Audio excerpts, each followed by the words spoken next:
আজকে আমি এমন একজনের কথা বলবো যে না থাকলে বিটিএসের কোনো অস্তিত্বই থাকতো না। হ্যাঁ, সে আর কেউ না, আমাদের লিডার সাহেব RM ওরফে কিম নামজুন। 1994 সালে 12ই সেপ্টেম্বর জন্মগ্রহণ করেন। বিটিএসের লিডার হিসেবে তিনি বিশ্বের কোটি আর্মির মন জয় করেছেন। ছোটবেলা থেকেই সঙ্গীতের প্রতি তার ভালোবাসা ছিল অনেক।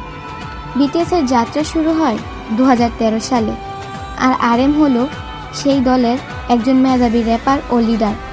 RM সবসময় বলে থাকে, love myself, love yourself pitch. এই বার্তা আমাদের শেখায় নিজের প্রতি ভালো থাকা কতটা জরুরি। তার আরেকটি প্রিয় কথা হলো, don't be tripped in someone else dream, মানে হলো অন্য কারো স্বপ্নে আটকে পড়ো না।